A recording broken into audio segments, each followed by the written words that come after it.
India's ancient history is not just a tale of kings and empires, it's the story of profound transformations that shaped one of the most vibrant civilizations in the world. From the challenges of the late Vedic period to the rise of the Mahajanapadas and the creation of Bharat's first great empire, the Mauryan dynasty, this was an era of incredible change and innovation. It was a time when powerful new spiritual philosophies like Jainism and Buddhism emerged, challenging established norms and offering paths of equality and compassion. These ideas didn't just change lives, they reshaped societies, influencing rulers and empires alike. In this video, we'll journey through this pivotal chapter of history, exploring how these philosophies arose, how empires like Magadha and Maurya unified vast regions, and how this era laid the foundation for what we now call Bharat. Get ready to dive into a fascinating tale of resilience, ambition, and spiritual awakening. Let's begin. Our story begins around 1000 BCE, during the Late Vedic period. While the early Vedic era was marked by egalitarian tribal societies, the Late Vedic period introduced significant social challenges that altered the fabric of society. One such challenge was the Varna system, which divided society into four groups: Brahmins, Kshatriyas, Vaishyas, and Shudras. Over time, this system grew increasingly rigid, reducing opportunities for social mobility. Women, who once actively participated in rituals and were respected as scholars, also saw their status decline during this period. His growing inequality and rigidity led to widespread discontent. Many people sought spiritual alternatives, paving the way for the rise of two transformative religions, Jainism and Buddhism.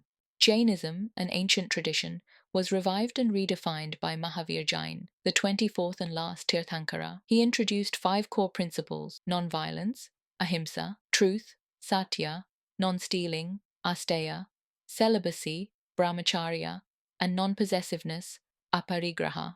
Around the same time, Buddhism emerged as a response to the elaborate sacrifices and exclusivity of Brahmanical rituals. Siddhartha, later known as the Buddha, proposed a middle way, a path that avoided extremes of indulgence and asceticism. Both Jainism and Buddhism emphasize compassion, equality, and simplicity, offering a much-needed alternative to the complex and hierarchical structures of late Vedic society. Their influence would extend far beyond the spiritual, shaping cultures and empires for centuries to come.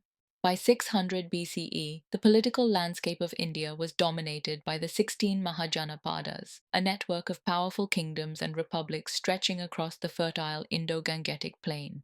Among these Mahajanapadas, Magadha emerged as a force to be reckoned with. Its fertile lands, abundant resources, strategic location near vital rivers, and visionary rulers set it apart. The Haryanka dynasty marked the beginning of Magadha's dominance in 544 BCE under the reign of Bimbisara. Known for his strategic brilliance, Bimbisara forged powerful alliances through marriage and diplomacy, consolidating Magadha's influence across the region.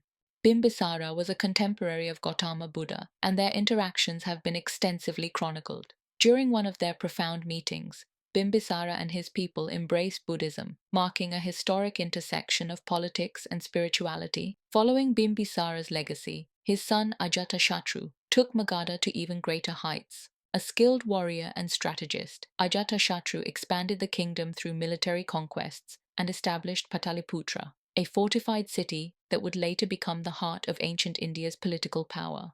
The reigns of Bimbisara and Ajatashatru not only secured Magadha's place among the most formidable Mahajanapadas, but also laid the groundwork for the future unification of India under the Mauryan Empire. Fast forward to 324 BCE, and we witness the rise of India's first pan-Indian empire, the Mauryan Empire. It was founded by the visionary leader Chandragupta Maurya, who overthrew the powerful Nanda dynasty to establish a new era in Indian history. Chandragupta was guided by his brilliant advisor, Chanakya, whose treatise, the Arthashastra, laid the foundation for centralized governance, economic policies, and military strategy. Together, they created a highly organized administration and maintained a formidable standing army.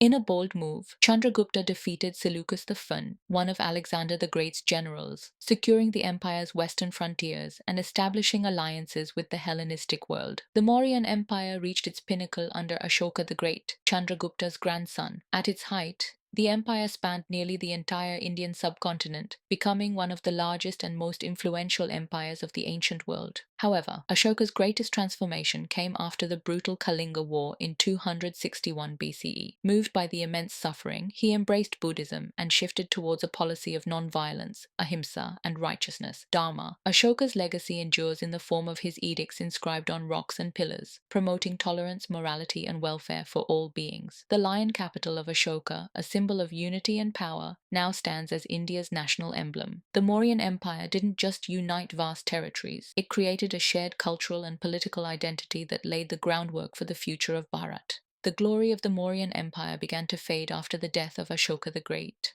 By 185 BCE, the empire's last ruler, Brihadrath, was assassinated by his commander-in-chief Pushyamitra Shunga, who then established the Shunga dynasty.